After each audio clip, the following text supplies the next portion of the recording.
efforts to quarantine Americans who contract the virus in that country. The plan now apparently is to eventually move them to Europe. So let's talk about all of this. Dr. Angela Rasmussen joins us, virologist and the science chair at the Save America movement. Thank you, doctor, for coming on. The Kenya ruling, start with that, your impression of that before we talk bigger picture about Ebola. What are your thoughts? Well, I can't speak for the Kenyan legal system. I'm certainly not an expert in that, but it does strike me as something that would be illegal and probably unwanted to build this facility in another country for essentially detaining Americans without really any scientific justification in a facility that is really substandard to what we have to offer in the United States and what taxpayers have actually invested a considerable amount of money in. So I don't think that that the U.S.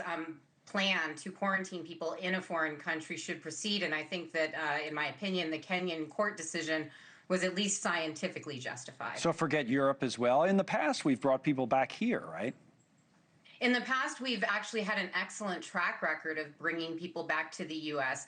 The U.S., after the 2014 to 2016 West African epidemic, invested more than $1 billion in building what are called biocontainment units. So these are facilities that are actually purpose-built within existing medical centers around the country, and they're designed to both maintain that containment for working with dangerous pathogens and keep the healthcare workers providing care safe while providing American Ebola patients or patients with an emerging pathogen that's very difficult to treat with the best possible care in the world. And we actually had 0 cases of Ebola transmission to healthcare workers in one of these facilities.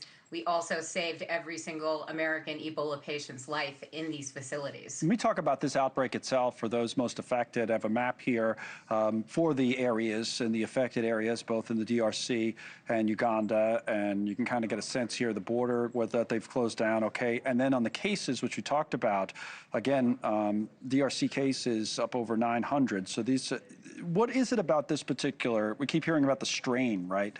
Outbreak that stands out, and is there something maybe that scares you the most as you look in on this? Yeah, I mean, one of the things certainly that scares me the most is the fact that this outbreak took so long to detect. So that way we started off when we found out about it with more than 200 suspected cases, and obviously that's actually now ballooned up to more than 1,000 suspected cases. But one of the biggest problems that we've continued to have is that we don't actually have really good testing capacity to confirm that many of these cases are actually Bundabugia virus, which, as you pointed out, is actually not a different strain, it's a different species of Ebola virus. And the thing that scares me about this is that in the past, we've been able to use vaccination because we do have an approved Ebola vaccine. However, because Bundabugia Ebola virus is a different species, that vaccine for Ebola virus won't work against Bundabugia virus. So we essentially have no medical countermeasures. And that makes this really, really challenging because this outbreak is basically happening in an area that's geographically the size of Florida and is experiencing an ongoing civil war with multiple displaced populations, including large refugee camps. So this is very difficult to actually contact trace and use traditional time-tested epidemiological methods only for tracking these cases down and shutting down chains of transmission. In addition to that, there are a number of really, really vulnerable populations in the middle of a very, very complex conflict. And that is really, really making response and containment efforts very challenging. Okay, Dr. Rasmussen, thank you. We'll continue, obviously, to follow that. We have a lot coming up. The President Situation Room meeting is over, so any update from there, we'll bring it to you. Also, what led up to the largest